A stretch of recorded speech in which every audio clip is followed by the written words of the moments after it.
बबलू हाथी सुबह सवेरे अकेले वन में टहलने के लिए निकला। वह अपने ही धुन में चला जा रहा था। लगता था उसके दिमाग में कोई उलझन है जिसे वह सुलझाने की कोशिश कर रहा था। सड़क पर आगे बढ़ते ही उसके सामने चीकू खरगोश भागा। बबलू का पैर उसके ऊपर पड़ने ही वाला था कि चीकू जोर से चिल्लाया।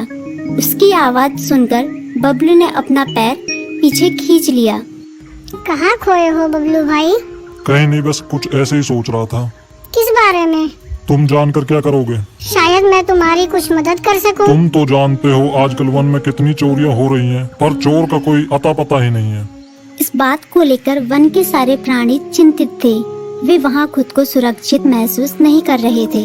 अरे चीकू भाई, हम मजबूर हैं। हम चोर को पकड़ ही नहीं पा रहे हैं। वह बहुत चालाक है और अपने काम को बड़ी कुशलता से अंजाम दे रहा है। कहीं कोई सबूत ही नहीं छोड़ रहा। हमारे राजा इस बात को लेकर बहुत चिंतित हैं। यही कारण है कि हम सब इस बारे में सोच रहे हैं। अब तुम मेरी इसमें क्या मदद कर सकते हो? मैं कुछ सोचता हूँ, हो सकता है मुझे कोई उपाय सूझ जाए। प्रयास करने में कोई हर्ज तो नहीं है। तुम ठीक कहते हो चीकू, लेकिन वन के गुप्तचर भी अभी तक इसका कोई हल नहीं निकाल सके। इतना कहकर वे चुप हो गए। बबलू की बातों ने चीकू को सोचने के लिए मजबूर कर दिया। चीकू को उदास देखकर बबलू बोला, तुम अपना मन छोटा मत करो। मुझे अच्छा लगा कि तुमने मेरी परेशानी को समझा। कभी मैं भी इस वन के लिए गुप्तचर का काम करता था। एक बार मेरी टांग टूट जाने से मेरे अंदर फुर्ती नहीं रही। तब से मैंने यह काम छोड़ दिया। चीकू, तुम चाहो तो यह काम दोबारा कर सकते हो। वन के प्राणी ज्यादातर दिन में भोजन की तलाश करते हैं, वे रात को आराम करते हैं। तुम दिन रात दोनों में ही भोजन की तलाश में निकल सकते हो सकता है रात को तुम्हें कुछ ऐसी बातों का पता चल जाए जो हमारे काम की हो। हाँ बबलू, तुम ठीक कहते हो। मैं आज रात को वन में घूम कर इस बात का पता करने की कोशिश करता हूँ। थोड़ी देर बातें करके चीकू अपने बिल की ओर बढ़ गया और बबलू अपने रास्ते चला गया। चीकू के दिमाग में अभी तक बबलू की कई बातें घूम रही थी। उसे समझ नहीं आ रहा था वह बबलू की मदद कैसे करे। दिन भर वह उसी उधेड़-बुन में लगा रहा।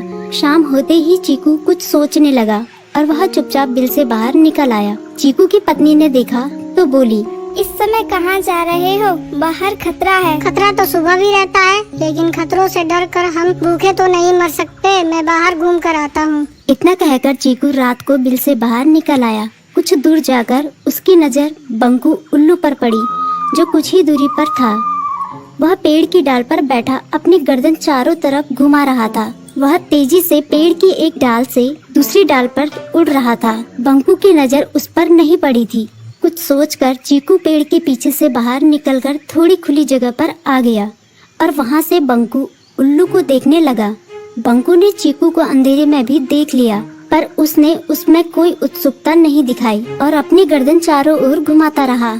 चीकू बड़ी देर तक बंकू की हरकतों पर नजर रखे रहा। वह थोड़ी देर तक खुले मैदान में खड़ा रहा, पर बंकू ने उसे देखकर भी अनदेखा कर दिया। उसने महसूस किया कि बंकू के आसपास चमकू चमगादड़ भी मंडरा रहा था। कुछ देर वन में घूमने के बाद चीकू अपने बिल में लौट आया और सुबह होने का इंतजार करने लगा। अगली सुबह बबलू उसी रास्ते में जा रहा था। रास्ते में चीकू उसका इंतजार कर रहा था।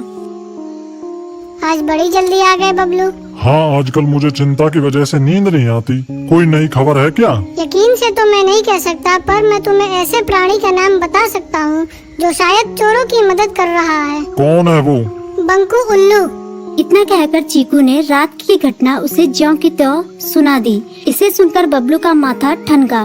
बबलू की आंखें चौंधिया गई। तुम ठीक कह रहे हो। मुझे आज रात बंकू और चमकू पर नजर रखनी होगी। इतना कहकर वे दोनों अपने अपने रास्ते चले गए।